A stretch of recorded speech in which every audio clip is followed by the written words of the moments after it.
Buenas tardes a todos y todas y todes, ¿cómo están? Bienvenidos a la clase 103 de las clases abiertas de la Facultad de Artes y Humanidades de los Andes. Em, Estamos muy felices de estar acá. Realmente este es un proyecto que me pareció muy importante para trabajar en el marco de las clases abiertas. Conmigo está como invitada Juli Salamanca. Muchas gracias por aceptar esta invitación, de verdad muy agradecida. Ella es comunicadora social, defensora de los derechos humanos, activista por los derechos de la comunidad trans, directora de las comunicaciones de la red comunitaria trans y una persona que realmente valoro mucho. Entonces, muchas gracias por estar acá, Juli.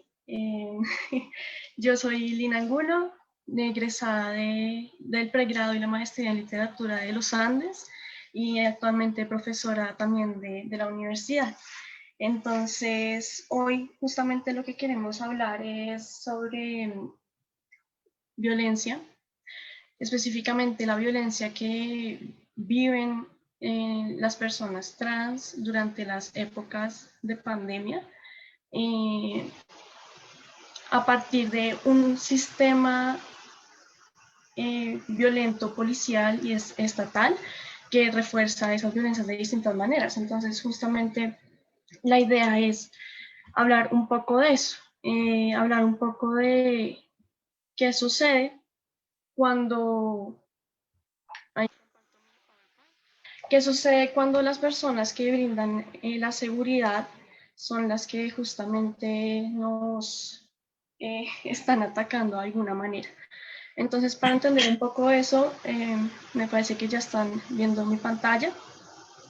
Quiero iniciar justamente con esta foto de esta calle que dice: ser trans en Colombia es una sentencia de muerte. Entonces, justamente me gustaría hablar un poco de esto, de cómo realmente las circunstancias no solo no son las mejores, sino que además propician lo que son asesinatos, tanto simbólicos como reales.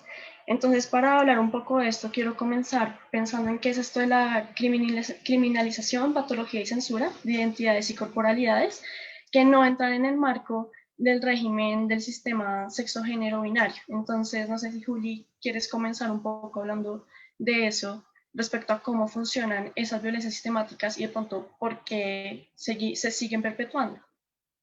Bueno, primero pues nada, Lina, gracias por esta invitación. Creo que este tipo de espacios abiertos son los que deberían tener todas las universidades, que el conocimiento fluya y que no se quede en un nicho privilegiado que pueda acceder a la educación y a este tipo de espacios.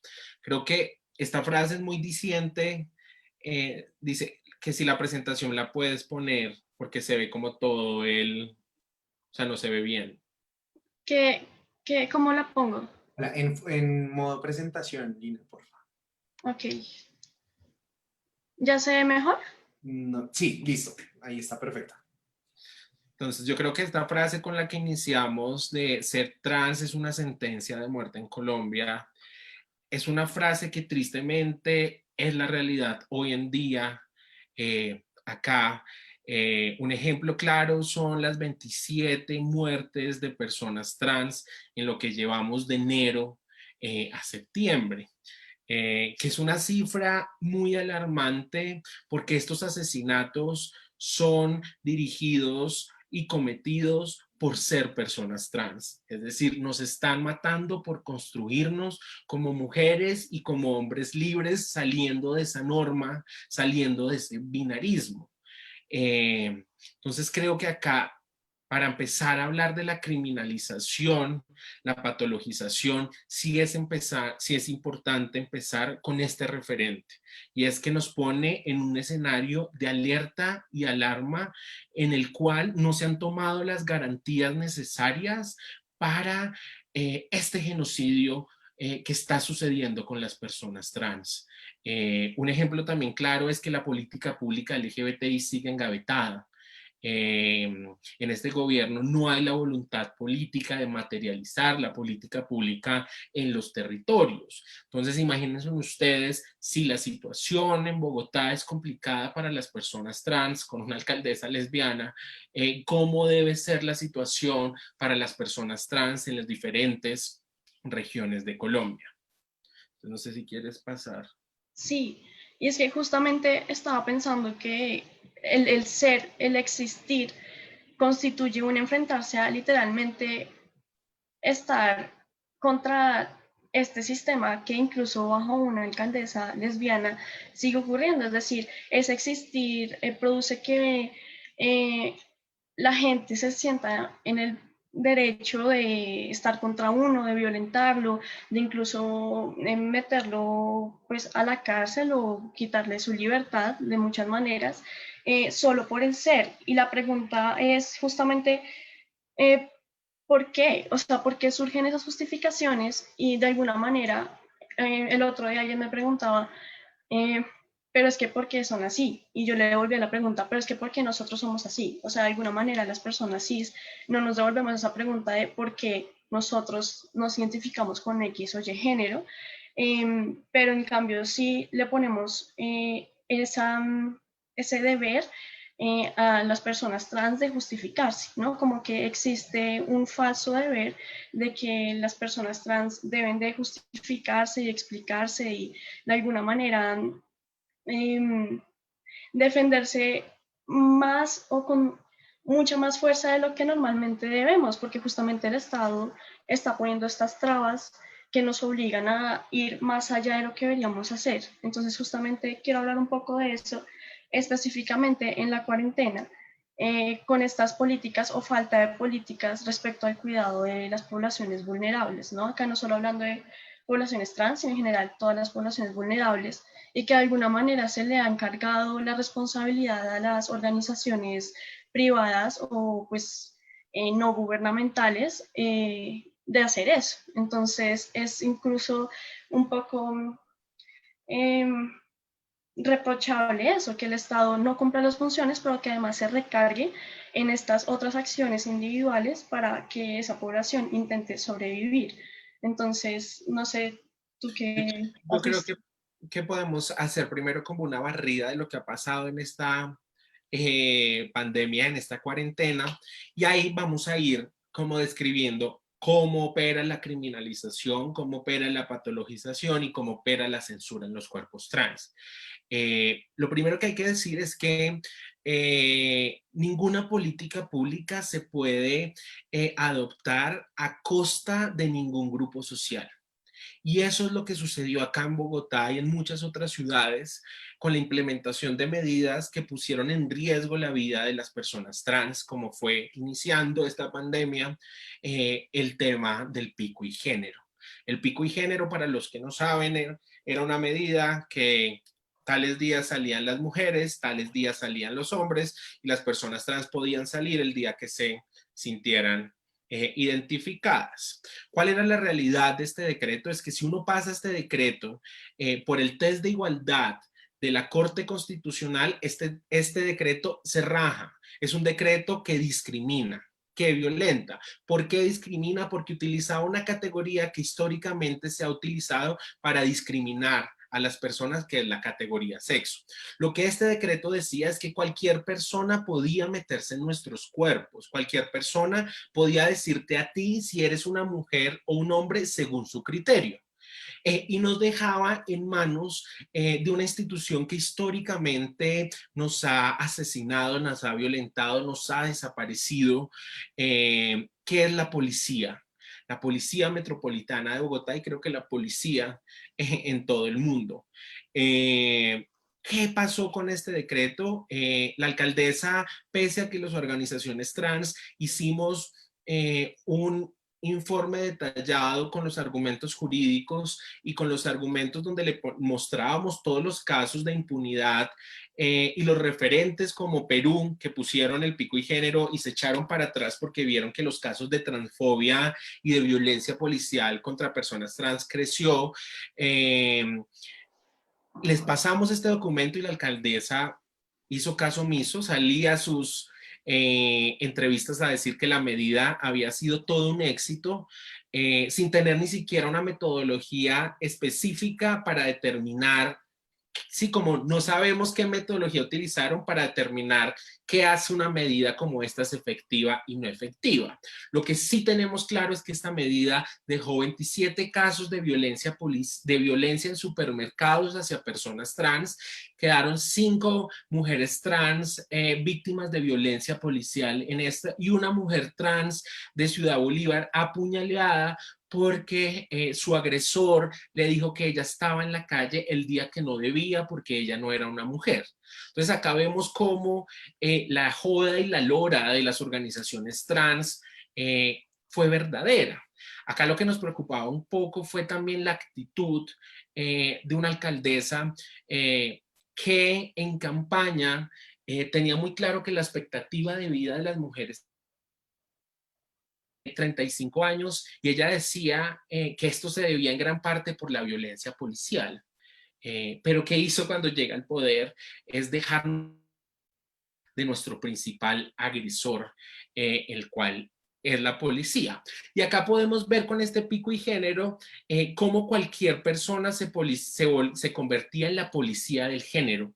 ¿Sí? Entonces, yo que soy una mujer grandota, que me sale pelos, que no cumplo con esa categoría que la sociedad espera de ser mujer, si salía a un supermercado, pues muchas veces me iban a decir, esto es un hombre, no lo dejemos entrar, porque es el criterio de cada persona.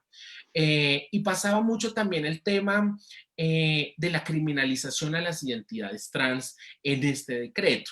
Entonces, ¿qué es criminalizar a una persona trans? Criminalizar a una persona trans es atribuirle comportamientos a esta persona trans como un ejemplo. Entonces, a las personas trans, cuando nos ven, muchas personas, cuando ven a las personas trans piensan que son ladronas, que son usuarias de drogas, que van a robar. Entonces acá utilizamos la criminalización para limitar derechos de esta persona. Entonces acá podemos ver cómo el inicio de la alcaldesa, que es una alcaldesa lesbiana y uno creería que podría tener una agenda pro derechos, pues acá no se vio. De hecho, quiero agregar que el papel de los medios en todo esto fue súper importante y creo que pues en parte por eso pongo esta imagen, eh, porque sí reforzaron de alguna manera todo esto, la criminalización y la justificación de alguna manera. De hecho, el otro día estaba leyendo un artículo de Semana que el título pues comenzaba bien, que hablaba sobre discriminación, perdón, eh, sí, que hablaba justamente de estas violencias, pero mientras leía el artículo, eh, no hablaba de cómo esa vulneración de los derechos era por parte de los otros, sino que de alguna manera intentaba justificarla a partir de las falencias o cuestiones contextuales que tenía la población. Entonces, en vez de hablar justamente de la autoridad absoluta que se le dio a la policía, hablaba de por qué las mujeres trans, por ejemplo, eh, tenían cierto nivel socioeconómico, tenían ciertos trabajos, etcétera, etcétera, como de alguna manera justificando esa violencia. Y creo que eso ha pasado mucho en los medios de comunicación, especialmente en Colombia, respecto a qué es eso de intentar justificar esos actos mal tomados de parte del gobierno. Y comienza en un acto de pedagogía. De hecho, el otro día estaba escuchando la W, estaba este actor de Los Reyes y estaban hablando de esa novela de Los Reyes con Liza y me pareció interesante, la comencé a escuchar y luego me di cuenta que era toda una conversación de la burla de esa, decían, sorpresa que estaba entre las piernas de Liza y lo hacían como con chistes. Y de alguna manera creo que los colombianos se han acostumbrado a escuchar eso con chistes, a la ligera, y eso de alguna manera ha moldeado nuestra pedagogía y cómo reaccionamos a estas violencias. Entonces, los medios tienen un papel pedagógico súper importante al momento de implementar las medidas, porque no solo es implementar el decreto, sino cómo nosotros como población colombiana vamos a entender ese decreto. Además Entonces, que la criminalización como que es transversal a todas las comunidades históricamente marginalizadas. Piensen cuando va una persona afro, una persona negra caminando, y solo a él la policía lo para, porque lo perfila, porque asocia a las personas afro a la criminalidad, y esto ya es criminalizar, y le pasa a las personas trans. Cuando una persona trans pasa a las líneas invisibles del barrio Santa Fe, porque creen las personas que las personas trans solo estamos en el barrio Santa Fe. Cuando una trabajadora sexual trans traspasa estas líneas y llega al Parque de la 93, pues ¿qué pasa? ¿Sí? Todos los policías están pendientes de esta mujer trans, que no vaya a robar o que no se vaya a pegantear en el parque, y es una criminalización constante, ¿sí? Y creo también que tenemos que pensar en la nueva realidad de Bogotá, ¿sí? Esta realidad de Bogotá con el cielo abierto, bueno, no sé muy bien, y es pensarnos en la 93 y en la T. Ahora uno no puede caminar por el parque, uno no puede caminar sin reserva alguna, pusieron estas cosas de conciertos. Entonces yo quiero que ustedes se imaginan qué pasa si un habitante de calle, un usuario de droga, quiere ejercer su derecho a la ciudad y se quiere parchar en el Parque de la 93. ¿Qué va a pasar? ¿Qué estrategias de coerción y de violencia se van a implementar con el pretexto de que es un espacio para cierto grupo poblacional? ¿Sí? Y creo que acá radica todo el tema que nos atraviesa a las personas trans, a las personas negras, a los usuarios de droga, en los habitantes de calle, y es el tema del derecho a la ciudad, donde se nos ha confinado a cuatro cuadras, que es el barrio Santa Fe. Entonces, en el barrio Santa Fe sí pueden ser, allá quédense, porque metemos todo lo que no queremos ver en otros espacios de la ciudad. Y también ahí quiero agregar justo que esa privatización también se justifica no solo en la criminalización, sino ya pasando a la patologización.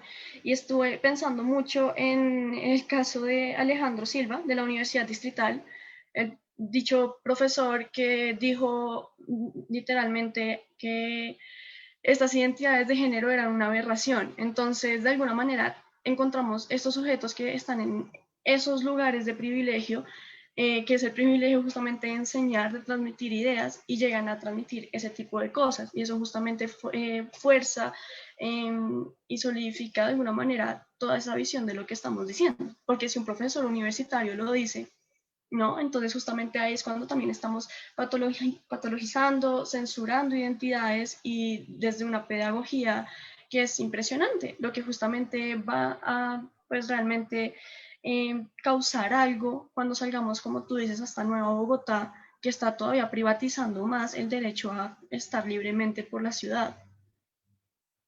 Claro, y es totalmente donde queda el derecho a la ciudad. Y creo que volvemos a una política de recuperación del espacio público, pero de una manera solapada, ¿sí? El anterior alcalde tenía esta política como una de sus banderas. Con esa bandera destapó el Bronx, con esa bandera quería sacar a las trabajadoras sexuales de la Plaza La Mariposa, pero acá con esta alcaldesa pareciera que nos están metiendo por los rinconcitos todo el tema de la recuperación del espacio público. Me preocupa mucho cómo después, con este inicio de esta nueva realidad, vamos a volvernos cada vez una sociedad más clasista, una sociedad que no acepta la diferencia.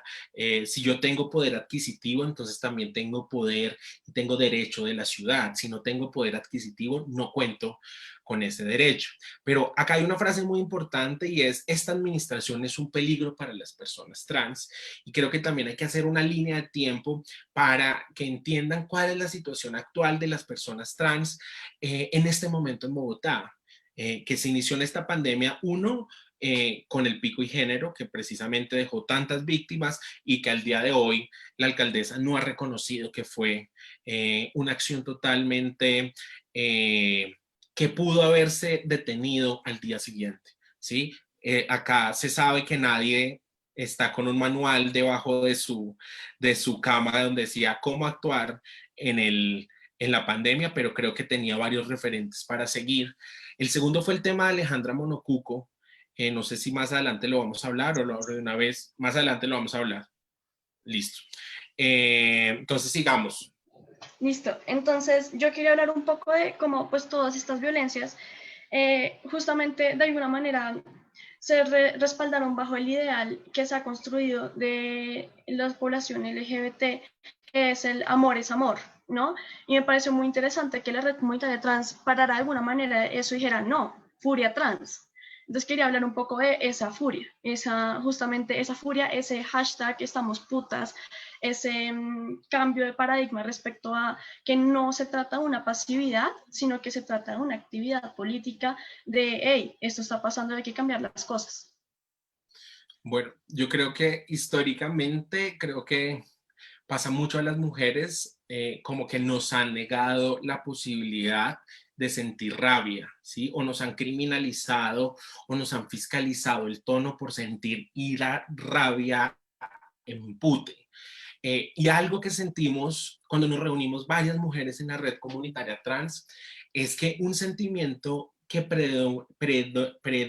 bueno, que estaba presente en el ambiente era la rabia, ¿sí? La rabia por múltiples situaciones de violencia que pudimos haber vivido en algún momento de nuestras vidas por ser mujeres trans, por ser mujeres. Y acá lo que nosotras reafirmamos es que está bien sentir rabia, está bien alzar el tono de voz, está bien gritar y decir a la mierda su palabra de resistencia. Yo no tengo por qué resistir a las violencias.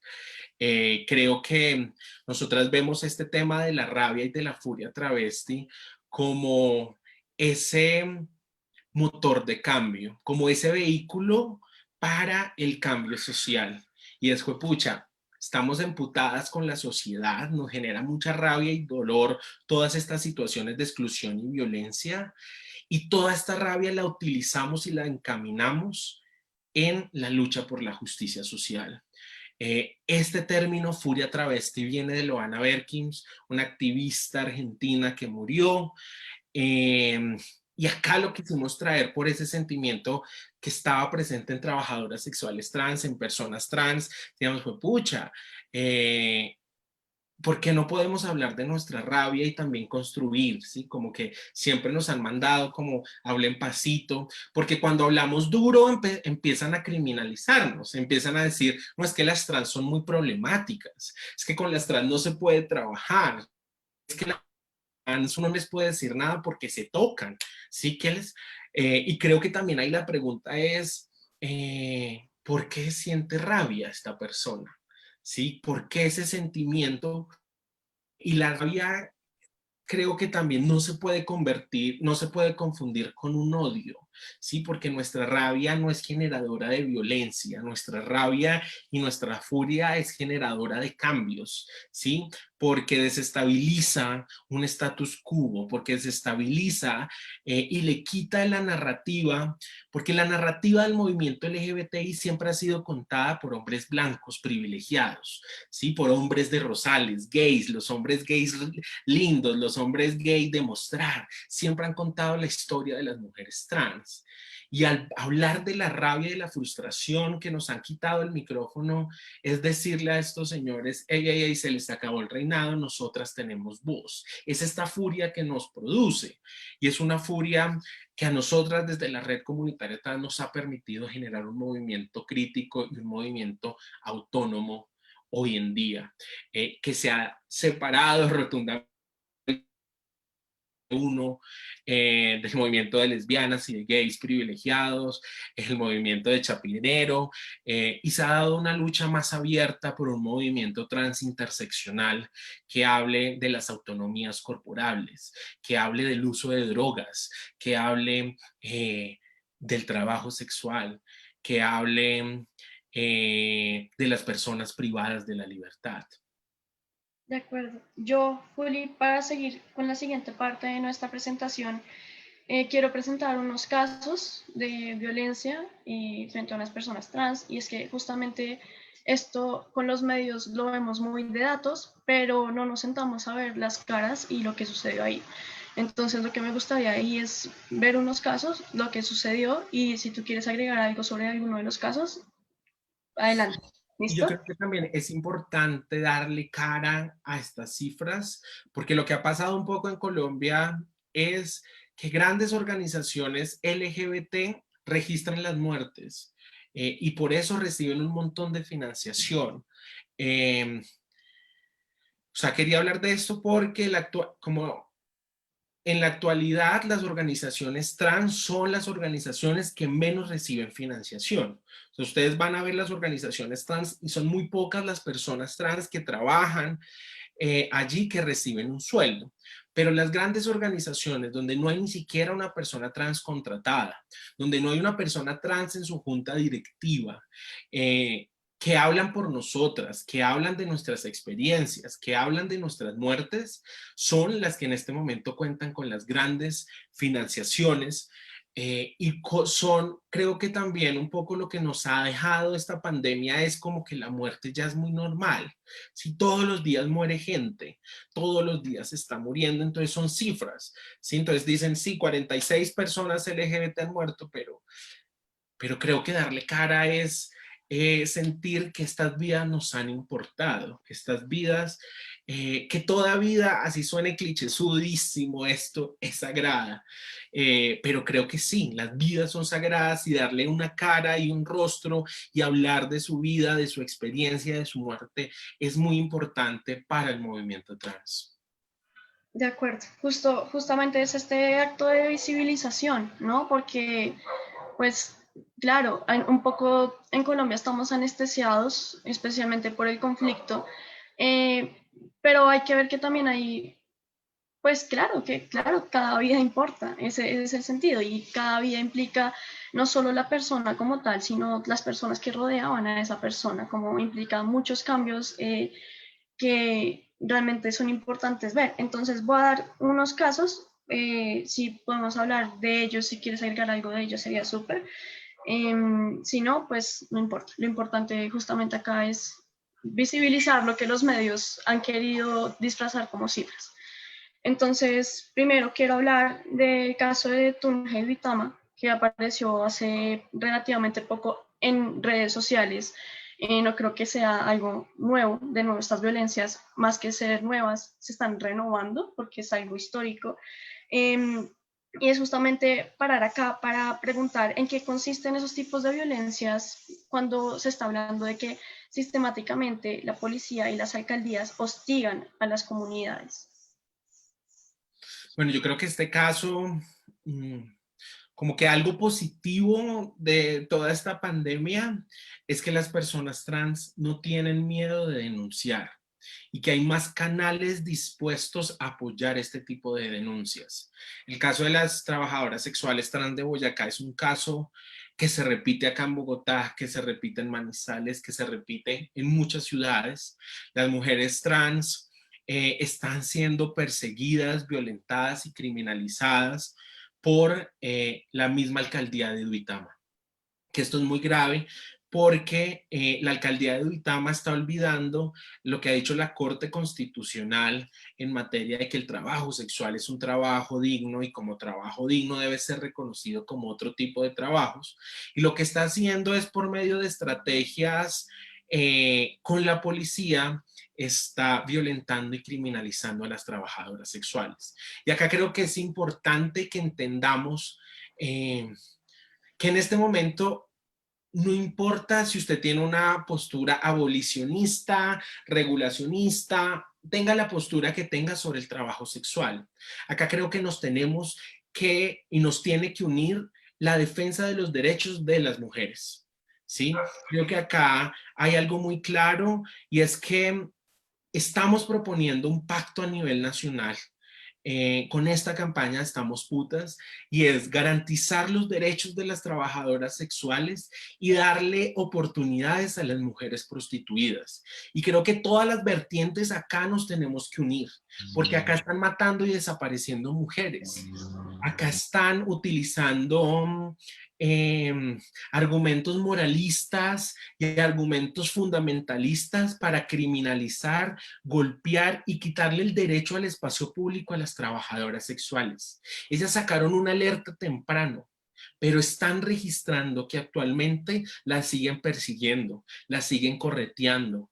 Y ellas denuncian y las alcaldías no las está escuchando y está legitimando estas acciones. Entonces acá es para que pensemos una postura las posturas antiderechos de las trabajadoras sexuales no son posturas inofensivas, son posturas que en la práctica le quita derechos a las trabajadoras sexuales. Y creo que la criminalización, aunque el trabajo sexual es legal en Colombia, la criminalización a las trabajadoras sexuales es muy peligrosa porque este es un ejemplo claro de lo que puede generar. Con eso, que para continuar con los siguientes casos, quiero dejar una cita que saqué de Vice, de un reportaje, que es una pregunta, y es, ¿ante quién denunciar cuando el agresor es el mismo encargado de la seguridad? Entonces, pensando en esa pregunta, voy a continuar con los siguientes casos. Ella es Patricia. Patricia fue abordada por un hombre quien le solicitó sus servicios. Apareció varias horas después asesinada con un disparo en la cara, el 19 de agosto.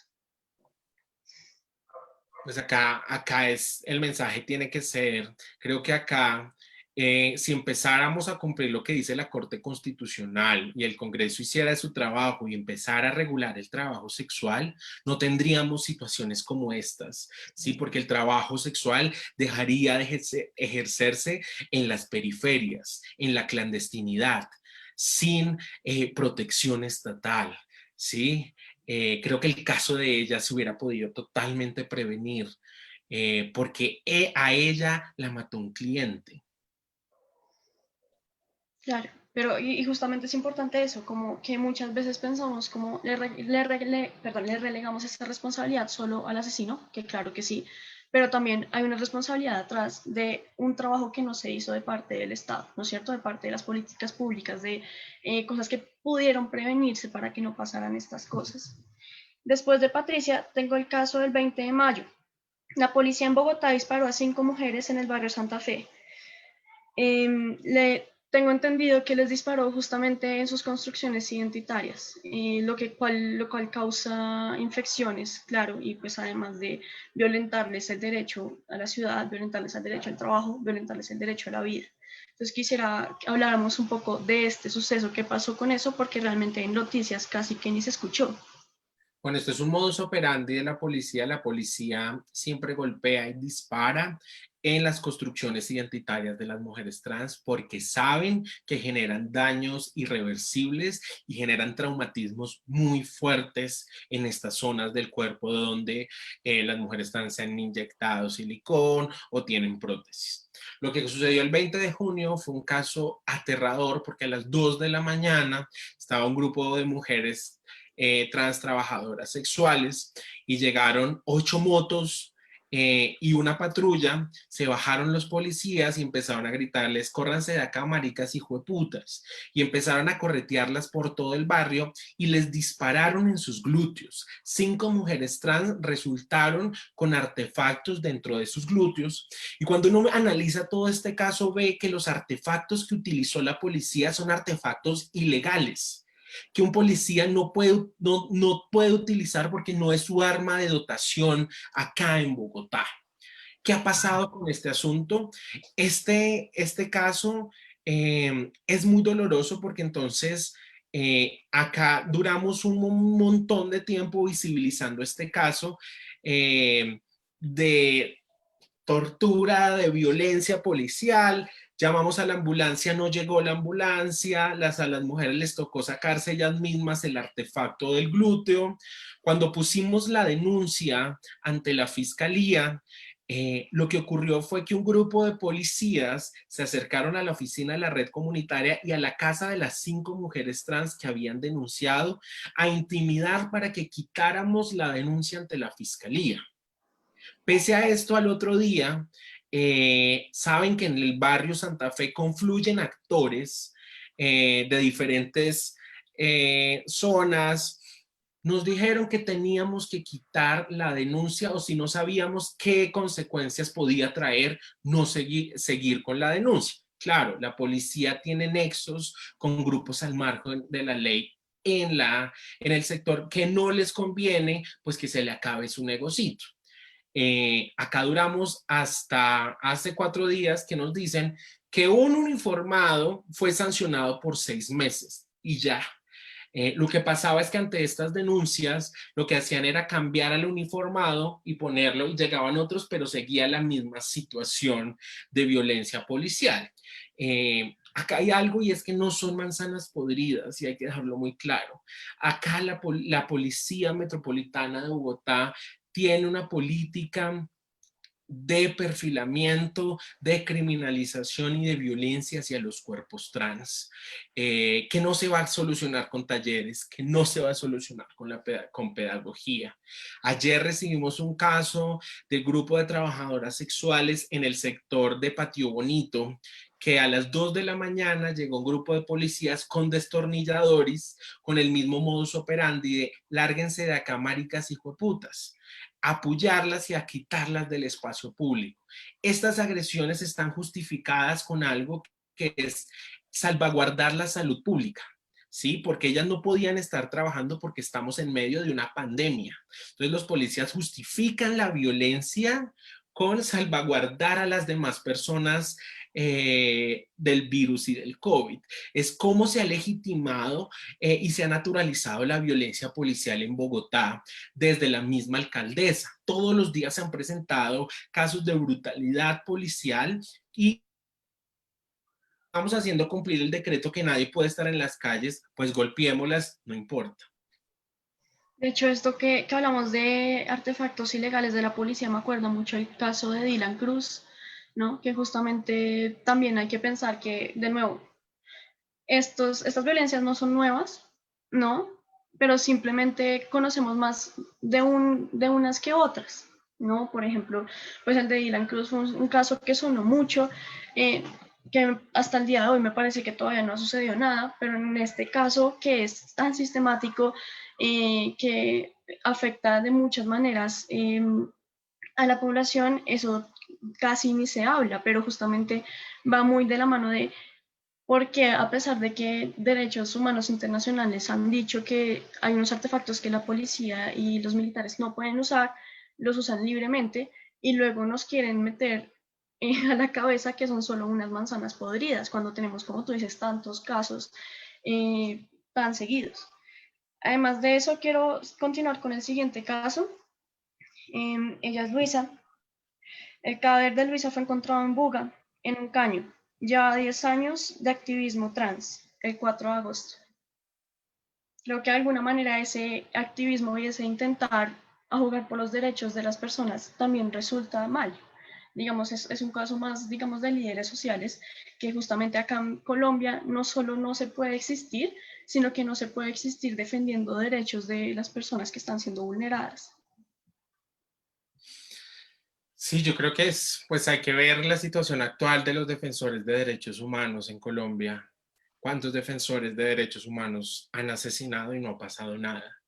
Ya está, y a la categoría de defensor de derechos humanos, súmale si eres una persona trans, si eres una persona afro, si eres una persona indígena. Creo que en los territorios es donde tenemos que poner los ojos en este momento, porque todo se está centrando mucho en Bogotá. Y en Bogotá, claro, la situación está muy difícil y vuelvo y digo, pensemos en las regiones, cómo está la situación actual para las personas trans. De acuerdo. El siguiente caso es el de Lady Padilla, el 11 de julio en Valledupar, que fue asesinada a punta de puñaladas. Eh, de nuevo, no es el único caso, son varios casos que han pasado específicamente este año, pero también años anteriores. También tenemos el caso de Mateo López, activista también, asesinado durante justamente una actividad comunitaria en Quindío. Yo quería centrarme acá un poco en el caso de Mateo porque retoma mucho los medios. Leí en unas entrevistas que te hicieron, Juli, que tú hablabas de cómo los medios revictimizan a estas personas trans asesinadas. Acá el caso de Mateo es muy fuerte porque Mateo llevaba durante varios meses denunciando su situación de seguridad.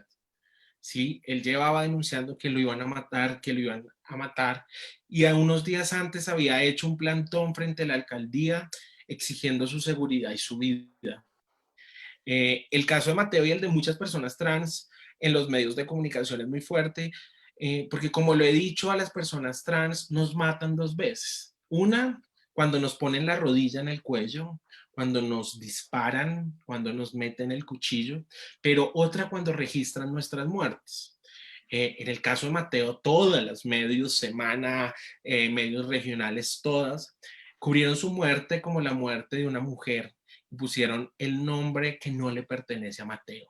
Entonces imagínense uno luchando tanto tiempo por construirse como la persona que siempre soñó, que siempre quiso ser, para cuando se muere, ni siquiera tengan en cuenta su construcción identitaria.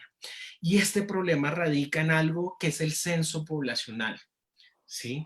El censo poblacional cuando se hizo acá en Colombia no tuvo en cuenta una variable que diera cuenta si tú eras una persona trans o no eres una persona trans.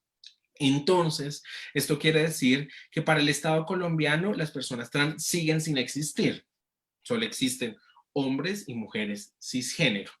¿Esto qué quiere decir? Que para la fiscalía, cuando registra las muertes de personas trans, todavía sigue registrando con el sexo que aparece en tu cédula. Entonces, tú preguntas cuántas personas trans han asesinado y la fiscalía se descacha porque no hay un registro, ellos no tienen cómo saber, no hay protocolos de atención. Del mismo modo, tú les preguntas al Ministerio del Interior cuántas ayudas han entregado en medio de la pandemia específicamente a personas trans, no tienen ni idea, porque no hay censos poblacionales que te digan cuántas personas trans existen en Colombia y muchos menos cuántas personas trans viven en extrema pobreza, cuántas personas trans ejercen el trabajo sexual. Y con los medios, pues los medios reproducen estos estigmas y prejuicios, registrando nuestras muertes como hombres empelucados o registrando nuestros nombres como alias o como apodos, ¿sí? Y creo que ahí hay que ser, pues, hay que empezar a exigirles o seguir exigiendo a los medios que ellos no pueden ser, o sea, no pueden seguir reproduciendo estigmas y prejuicios sobre las personas trans. Y creo que negar la existencia de nuestras identidades, negar nuestros pronombres, es asesinarnos en vida. De acuerdo. Con todo esto, después del caso de Mateo, quiero hablar del caso de Alejandra. Em, creo que, y pues a partir de justamente lo que he leído también, que ha dicho la red comunitaria trans, y tú también, Juli, el caso de Alejandra es una radiografía de absolutamente todas las violencias que pueden ocurrir, o que están, no que pueden ocurrir, que están ocurriendo frente a este olvido, esta revictimización, este manejo de medios, este control policial desmedido, que ha sucedido justamente este año y años anteriores. Entonces, ¿qué pasó en el caso de Alejandra? Bueno, el caso de Alejandra es la radiografía de la situación actual de las trabajadoras sexuales en Bogotá y en muchas otras ciudades. Alejandra era una mujer trans, trabajadora sexual, una mujer negra, víctima del conflicto armado, que vivía con VIH. Ella a las 12 de la noche, el 20 de mayo, empieza a sentirse ahogada, así ahogadísima, ahogadísima, no podía respirar. Le piden a la compañera con la que vivía que llamara a la ambulancia. Llaman a la ambulancia demora 40 minutos en llegar, la ambulancia llega, le toma la temperatura, dice, no, ya no tiene nada. Alejandra se estaba retorciendo ahogada, no podía hablar nada. Le pregunta a mi señora, ¿ella tiene alguna enfermedad? No, sí, ella vive con VIH. Apenas le informaron al paramédico que ella vivía con VIH, el paramédico mostró una actitud totalmente displicente, se alejó de la cama, cogió sus cosas y le dijo, ella no tiene nada, ella lo que está es drogada, tiene una sobredosis, por favor no le dé agua, por favor trasládela, no, y se fueron. A los 20 minutos murió Alejandra. Su cuerpo duró 15 horas en la habitación sin ser levantado, pese a todas las denuncias que hicimos y todo el tema mediático. Hasta 15 horas después recogieron su cuerpo. Eh, Primero sacan un comunicado diciendo que la compañera de Alejandra había desistido de que Alejandra fuera trasladada, que había impedido que ella fuera trasladada por la ambulancia. Tuvieron que sacar la alcaldía un comunicado aceptando que nunca existió tal documento, que mintieron, pero después sacaron un comunicado criminalizando y revictimizando a Alejandra, diciendo que ella había sido la que había tomado la decisión de no ir al hospital. ¿A quién se le ocurre una mujer que está ahogándose, que llama a una ambulancia, que se está retorciendo? Pues decir que no quería la ambulancia. Este caso tiene muchas aristas porque primero dicen que Alejandra muere no tenía síntomas de COVID, cuando ella ni siquiera le hicieron un examen. Después en otro comunicado salen diciendo que ella murió por COVID, cuando nunca le hicieron un estudio a su cuerpo, ¿sí? Lo que decidieron pues para tapar toda la negligencia y discriminación que hubo en este caso fue cremar inmediatamente el cuerpo. Pero acá hay varias cosas y es, una funcionaria de la alcaldía se hizo pasar por familiar de Alejandra para autorizar la cremación de su cuerpo y sacaron un comunicado diciendo que Alejandra no tenía familia. Cuando la familia nos contacta con un dolor profundo a decirnos, ella sí tiene familia, tiene en Bogotá y tiene en Magangué una familia totalmente pobre, y a la fecha no se han entregado las cenizas de Alejandra. La alcaldesa de Bogotá, en un tono bastante pues indolente, dice que la alcaldía no tiene ninguna responsabilidad de entregar las cenizas a su familia en Magangué, que esa responsabilidad es de la familia. Y pone un ejemplo que a mí me parece escalofriante y es cuánta gente se ha muerto en medio de una pandemia, y al día siguiente vienen a reclamar los cuerpos. Yo le decía, alcaldesa, es un absurdo.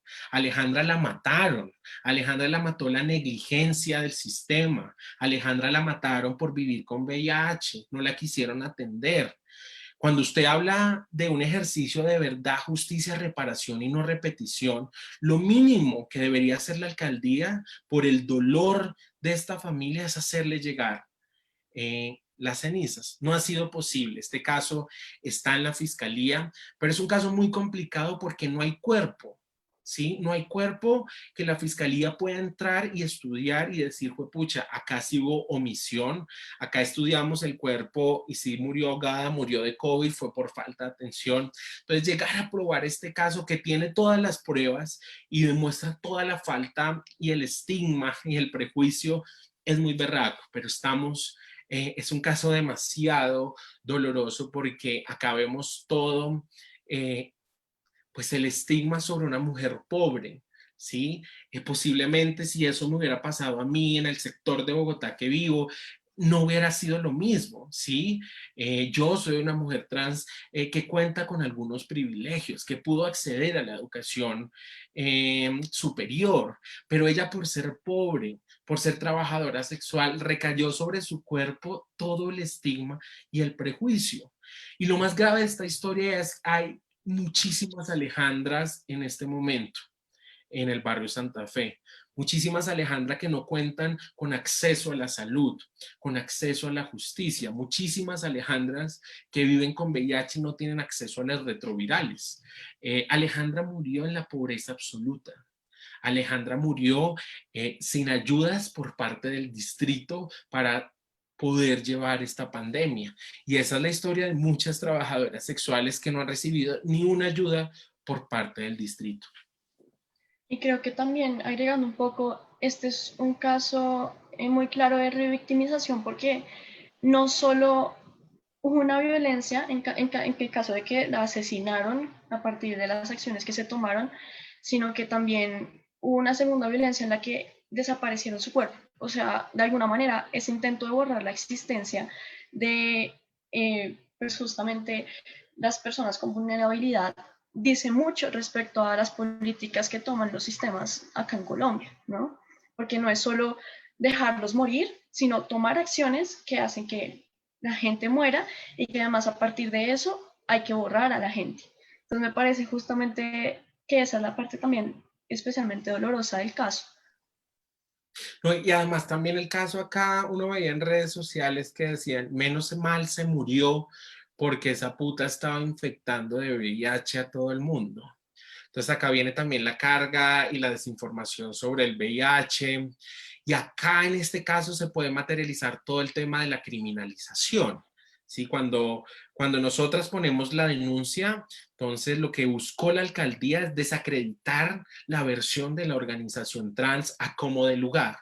¿Sí? Entonces saquemos un comunicado primero que ellas y digamos que ella no quiso ir al hospital, que tristemente después les tocó sacar un video pidiendo disculpas, que mintieron y todo esto, pero es, sí, cómo no, cómo a las personas trans no se nos cree.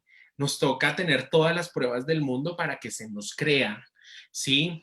Cuando llegamos a puestos de toma de decisión como Matilda González en la Secretaría de la Mujer de Manizales, le ha tocado trabajar el triple que cualquier persona cisgénero porque la han querido tumbar de cualquier manera. Y a ella le toca mostrar 3 veces más resultados que cualquier persona cis. Pasando a la siguiente parte de nuestra charla, quiero hablar un poco de eso, de intentar justificarse o mostrar o demostrar algo respecto a la existencia de uno. Y justamente es con, bueno, además de todos los casos de crímenes de odio que han sucedido, eh, el pico y género. El pico y género justamente muchas organizaciones le dijeron a Claudia López, no es buena idea por tales y tales razones. 070 hizo todo un informe demostrando que a pesar de que Claudia dijo que había tenido resultados excelentes, realmente esos resultados excelentes eran resultados un poco extraños, de orígenes extraños, y que realmente comparativamente entre el pico y género y pico y cédula, el resultado solo era de una diferencia del 1%. También medios como Pacifista, The New Humanitarian, The Guardian, Vice, The Washington Post, todos hicieron una radiografía respecto a cómo el pico y género era una mala decisión, y aún así al final Claudia pues sale diciendo que no, que fue una buena decisión. Entonces quiero pensar justamente el decreto 106 como un claro ejemplo del Estado cómplice, y hablar de que este Estado cómplice no solo le otorga a esa policía ese poder, tal como tú estabas diciendo al inicio de esta charla, sino que ese poder también se lo está otorgando a todo el mundo. Entonces cualquiera puede ver una persona, llamar y decir, esa persona por mi consideración arbitraria no debería estar saliendo este día, ¿no? Y justamente como hace todo el mundo, los convierten en policías de género de alguna manera, y es muy complicado porque el género es tan diverso como, pues por sí mismo es totalmente diverso, y justamente esa decisión de quién es mujer, quién es hombre, pues afectó de muchas maneras a muchas personas. Entonces, lo curioso acá, continuando con la idea de esta criminalización, se sonó mucho la frase de la policía está haciendo su trabajo, ¿no? Como esa justificación a la policía. Y no solo la justificación a la policía de la policía está haciendo su trabajo, sino de alguna manera también leí mucho en redes que decían, bueno, pero son una minoría, hay que pensar en la mayoría. Entonces también el caso es como, no, hay que pensar que estas decisiones están vulnerando los derechos de las personas y que esa vulneración puede terminar en violencias que acaban probablemente en muertes. Entonces, quiero pensar un poco esto y también pensar en el caso, por ejemplo, de las trabajadoras sexuales o las personas de trabajos informales que tienen que salir a buscar su diario, ¿no? Que tenían que trabajar todos los días para sobrevivir, que, por ejemplo, tenían que pagar una pieza diaria de 30.000 pesos. De todas maneras, lo absurdo que es que la policía las buscara y les pusiera comparendos de hasta 900.000 pesos por incumplir la cuarentena, ¿no? Es como toda una cadena de absurdos sistemáticas que solo dan cuenta que hay unos cuerpos que sí tienen unos derechos de incumplir unas normas y otros no. Y para esto quería hablar de dos casos. Uno, el de Emma, el 26 de julio, entró al metro de Medellín, iba a ir para urgencias, la policía la detuvo durante varias horas, lo que hizo que su situación de salud se complicara. Tengo entendido que la violentaron durante esas horas, y al final Claudia volvió con la idea de que son solo unas manzanas podridas. Y también, claro, el caso de Nicole Villalobos el 18 de abril, que ya lo habías mencionado tú, que fue apuñalada en Ciudad Bolívar. Entonces es pensar que estas políticas eh, están jugando con la vida de las personas, ¿no? No es solo políticas simples, sino que están jugando con la vida de las personas y están violentando de manera sistemática a las personas. ¿No? Y yo creo que el caso de Emma en Medellín es el caso que materializa perfectamente también el tema de la criminalización. ¿Sí? Una mujer trans se sube al metro, los policías empiezan a insultarla, ella responde también con una palabra mal, la cogen entre muchos, la golpean, la maltratan, después se les llevan y la torturan en la estación de policía. Y el coronel de la policía el otro día sale en un video diciendo que Emma se había saltado el torniquete de la estación del metro y que estaba drogada. Entonces acá la misma táctica que han utilizado siempre para desvirtuar las denuncias que hacemos. Entonces es relacionarnos o que estamos drogadas, que estamos borrachas y que estamos infringiendo la norma. ¡Wow! Gran cosa. Obtuvimos el video del metro y donde evidencia que Emma pagó su tiquete, pasó por el metro, no iba borracha y no iba drogada. Entonces acá vemos cómo se materializa todo este discurso de violencia primero por parte de una institución totalmente asquerosa como la es la policía y segundo, cómo con el discurso seguimos no creyéndole a las personas trans. ¿Sí? Entonces la versión que cogió fuerza en todos los medios fue que una trans se saltó el torniquete, insultó a los policías porque iba drogada. Todo el sufrimiento que vivió Emma en ese momento que si nuestras historias y nuestras narrativas no cuentan, ¿sí? Afortunadamente ya somos precavidas y tenemos toda la como el soporte para decirle, hey, sabemos cómo actúan, pero el caso de Emma es un caso totalmente pues que muestra muy bien cómo actúa la policía, porque agrede, violenta, golpea y después dice, yo no hice nada, fue ella porque estaba drogada, borracha, infringiendo la norma. Así que mi actuación de golpearla está totalmente legítima. Quiero agregar que en este hecho los medios también entrevistaron a los policías. No he escuchado algún medio que haya entrevistado a Emma y además cuando entrevistaron a los policías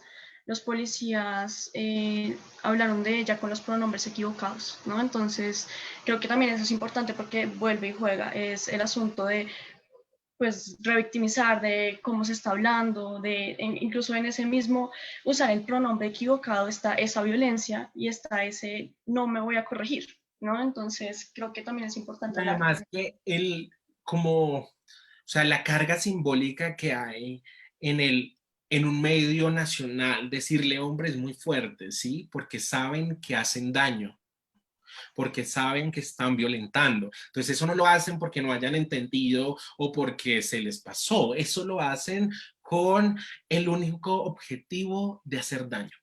¿Sí? Porque no se les ha dado la gana de entender a la policía que las mujeres trans somos mujeres y que los hombres trans son hombres, no se les ha dado la gana, ¿sí?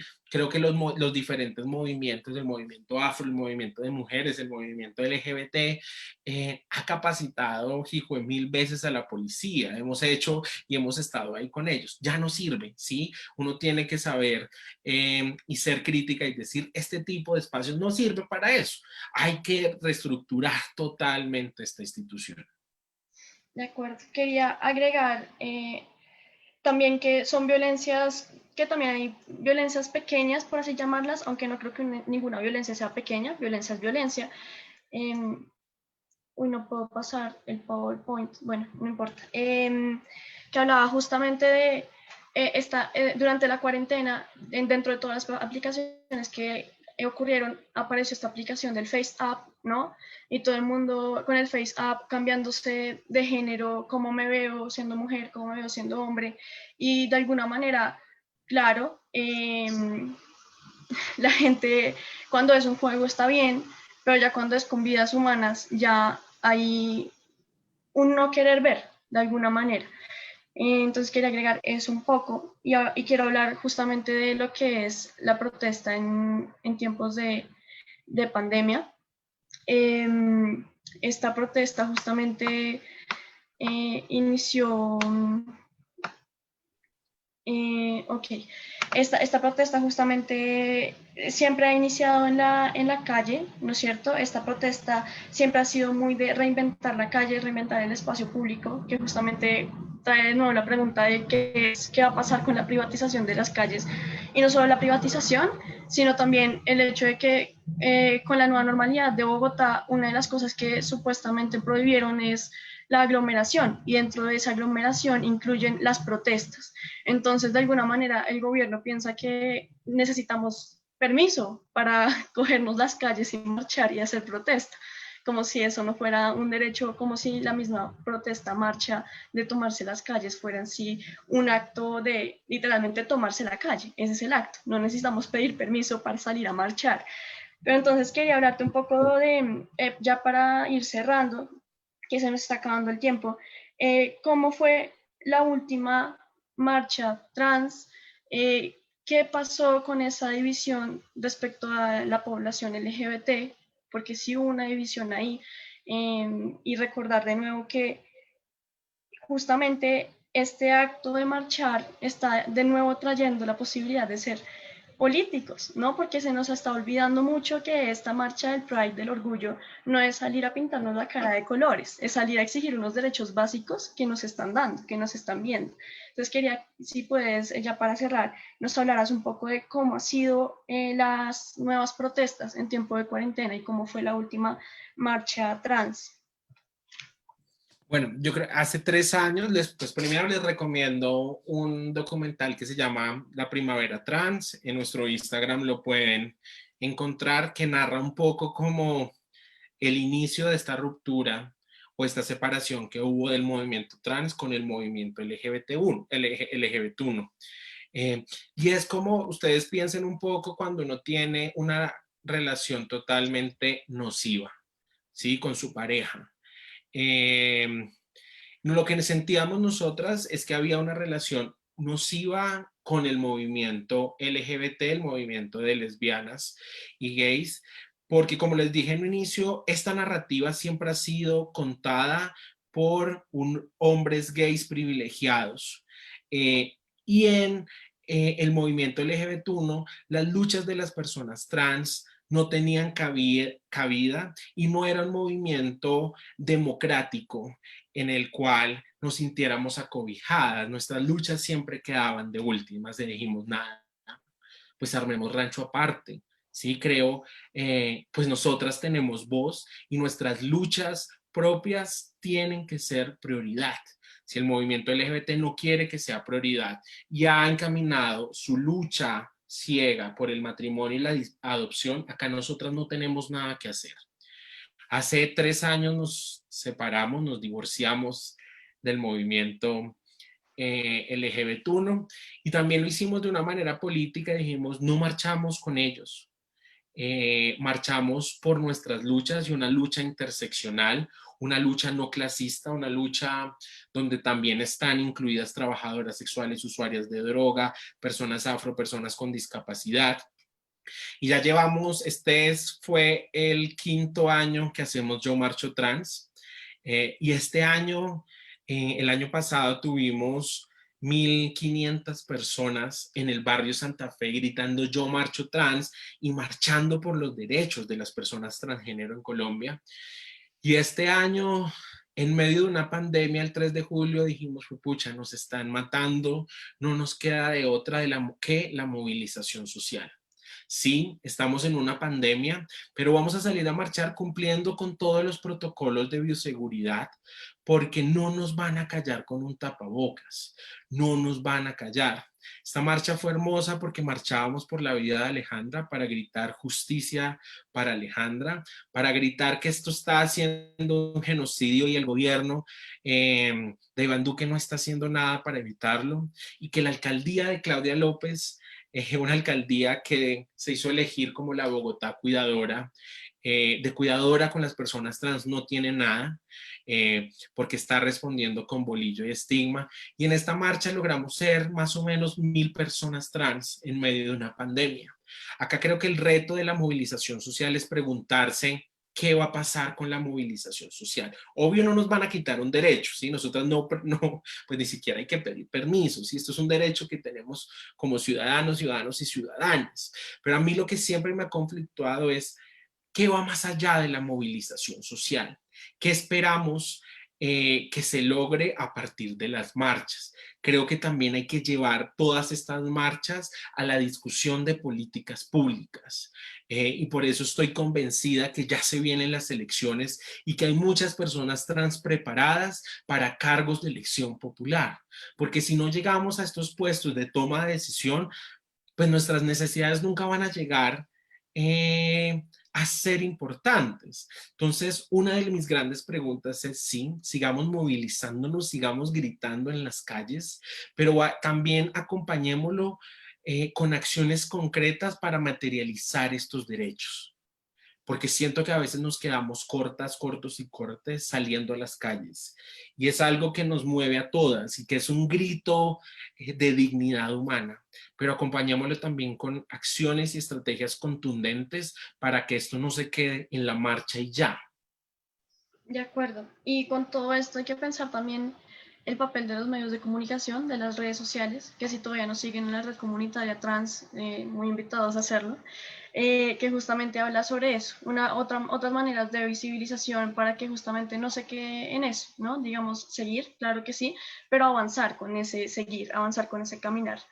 Y quería cerrar con esta imagen que nos brindó la señora alcaldesa Claudia López, nuestra alcaldesa lesbiana, el Día del Orgullo, ¿no? Ella subió esta foto con los colores, con las banderas, además la bandera trans, ¿no? Que es la de la derecha. Eh, y la pregunta es, alcaldesa, bueno, hace una visibilización de las banderas y que existe esta población LGBT y población trans, pero más allá de eso, ¿qué? ¿No? Esa es la pregunta. Es como, yo creo que hay que ser muy cínico en la vida para después de que no hubo ayudas por parte de la alcaldía de Claudia López para personas trans, donde hubo pico y género, donde hubo el caso de Alejandra, donde hubo el caso de violencia policial contra trabajadoras sexuales y un silencio cómplice por parte de toda la alcaldía. Pues que ella salga con esta foto nos hace reflexionar en torno a la representación. Y acá creo que el ejemplo que siempre doy es Marta Lucía Ramírez, la vicepresidenta. Ella, por ser mujer, esto no quiere decir que sea feminista ni que tenga luchas feministas. No, Marta Lucía no le interesa los derechos sexuales y reproductivos y nada. Ella es mujer y ya. Y a Claudia López le pasa lo mismo, que ella sea lesbiana no quiere decir que tenga una empatía por las luchas de los derechos trans.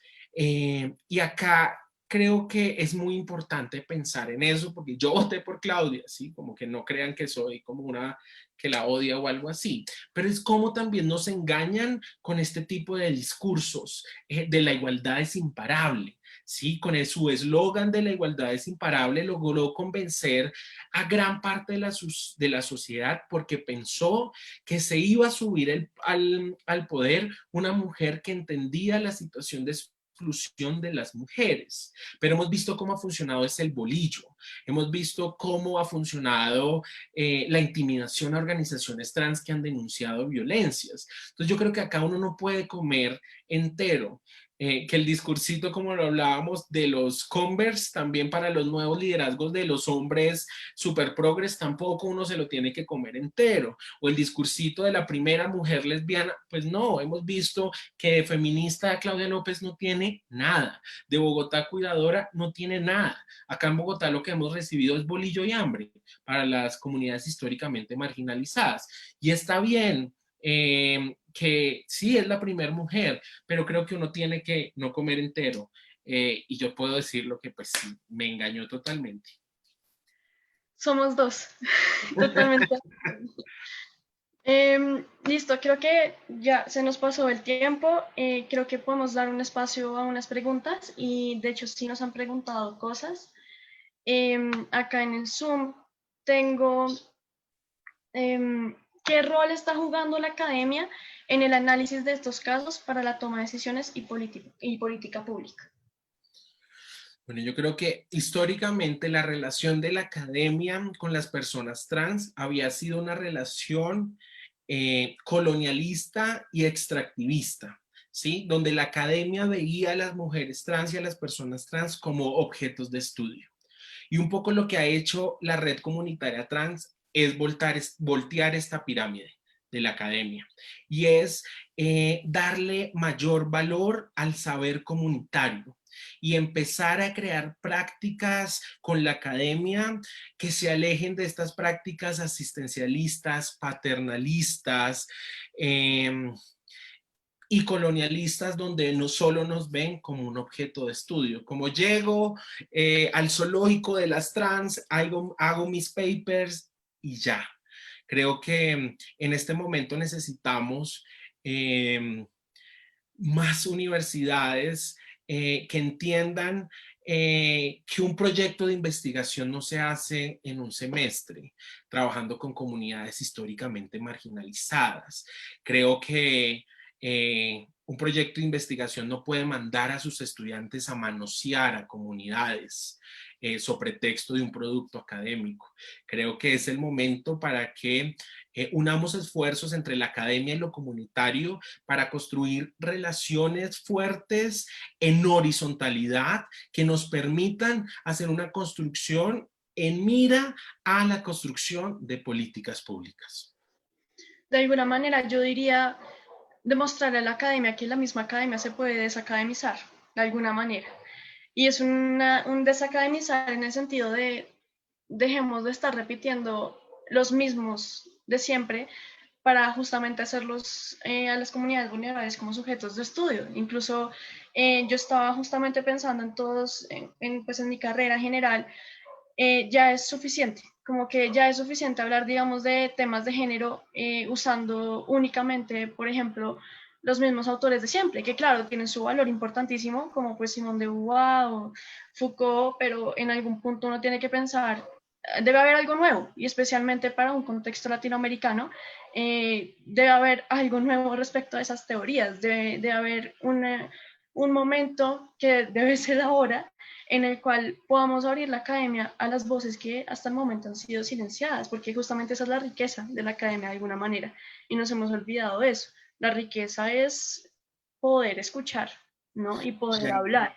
Y hay muchos expertos trans en diferentes temas, o sea, las personas trans no solo hablamos de temas trans, ¿sí? Como yo soy experta en comunicación estratégica para la justicia social, ojo, invítenme también a esos paneles, sí, como creo que también es importante, primero que las academias salgan como de esos círculos y de esos dioses a los cuales citan constantemente y abran esa oportunidad para que lleguen nuevos flujos de poder y de flujos de conocimiento, pero también, o sea, no saben, todos los días nos llegan por lo menos 3 mensajes de estudiantes que dicen, por favor, necesito ya una persona trans porque tengo un trabajo para mañana.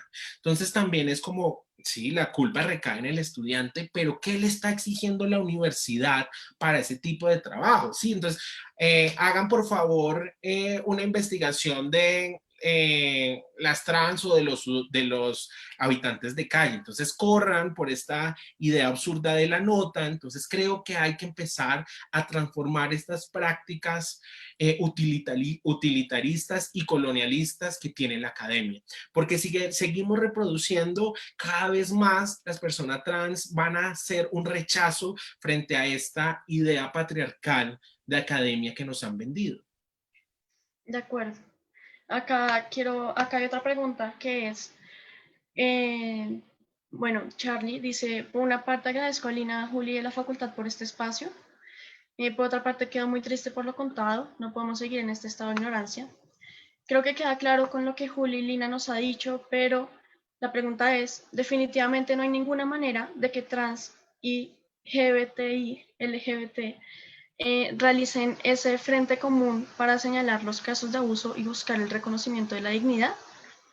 Yo creo que sí, eso es lo soñado y lo que esperaríamos, crear un movimiento empático, crítico, que esté constantemente en construcción, donde todas las luchas sean importantes y las luchas no se centren en matrimonio y en adopción, ¿sí? Nosotras creemos que son luchas importantes para algunos sectores, pero acá en las luchas trans hay algo que está en juego y es la vida en sí misma. Sí, están asesinando todos los días personas trans. Y nosotras, claro, nos separamos, pero nunca hemos construido un muro y estamos totalmente abiertas a construir un movimiento crítico que sea interseccional. Lo que no vamos a permitir es que un movimiento sea clasista, un movimiento que no vea el trabajo sexual como un trabajo digno, que no reconozca a las personas privadas de la libertad como sujetos de derecho, que no reconozca a las usuarias y usuarios de droga como ciudadanos de primera categoría, como todos los ciudadanos. Hay cosas que no negociamos en este momento porque nos ha tocado negociarlas antes, cuando nos decían en las marchas, no muestren las tetas las personas trans porque qué oso, van a decir que qué pena con todo. No, en este momento no negociamos estas cosas y estamos totalmente abiertas. Creo que en este momento hay que poner todos los ojos a los abusos policiales, al exterminio de líderes sociales, al exterminio, y que creo que eso es un lugar común y es cuidar la vida. De acuerdo. De hecho, incluso, claro, la separación fue importante porque creo que no he sido la única que ha experimentado que ir a la marcha LGBT es ir con los colores, la cara pintada, la mercantilización que hay, todo lo que venden ahí en la marcha, para luego ahí queda y terminar en una fila de una hora en Teatrón, ¿no? eh, para entrar a un lugar llenísimo de gente que fue a la marcha para eso y ver los carteles de Absolut Vodka y todas estas marcas que nos venden una identidad, pero que en verdad nos están vendiendo pues otra cosa. Entonces, de alguna manera, pues la distinción por eso fue importante, porque justamente hay que retomar donde inició.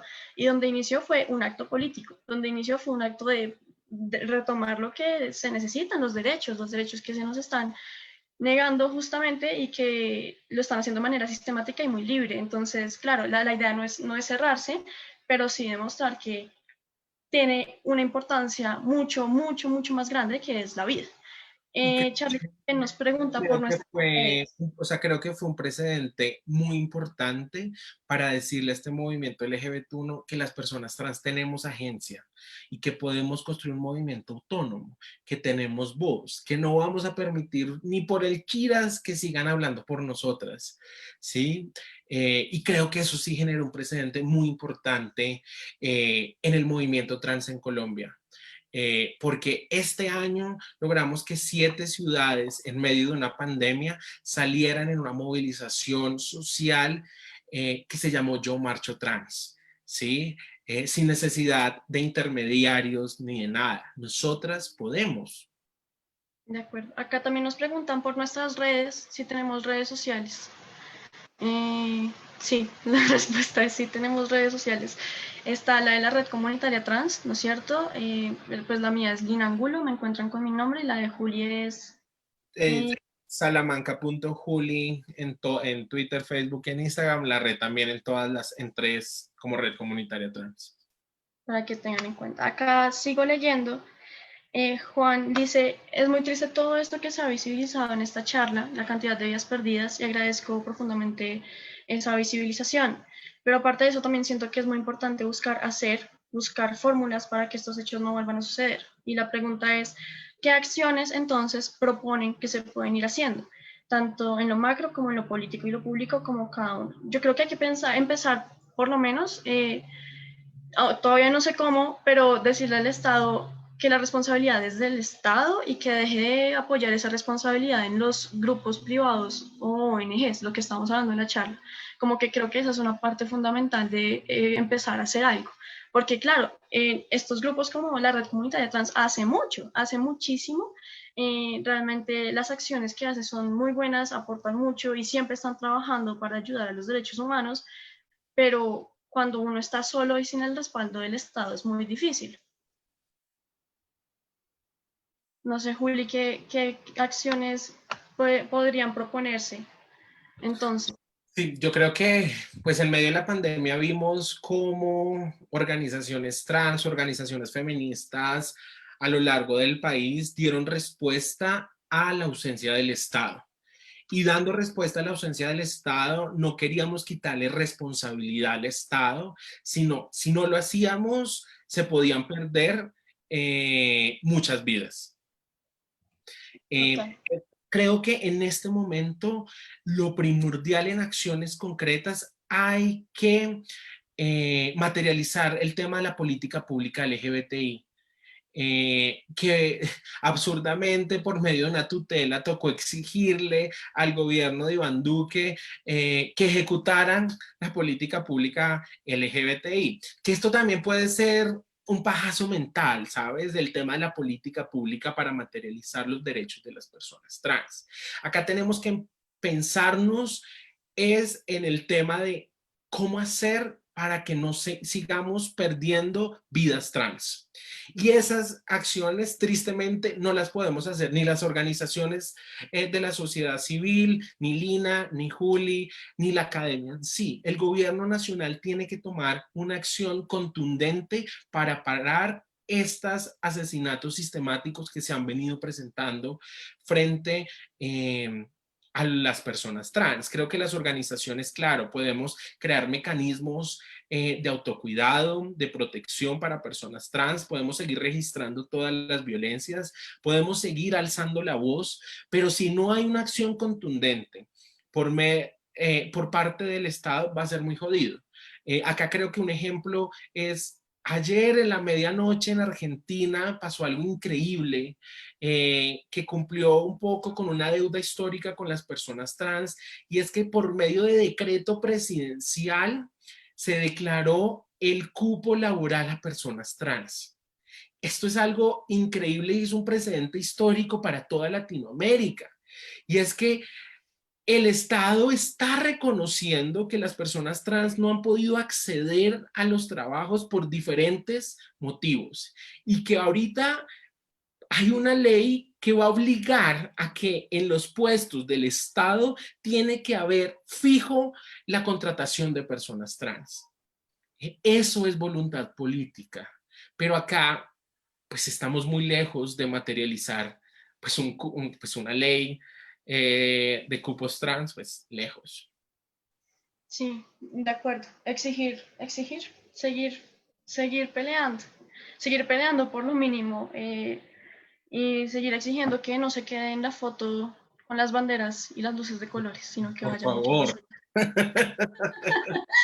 allá. Bueno, yo creo que ya tenemos que ir cerrando, entonces, Juli, muchísimas gracias de verdad.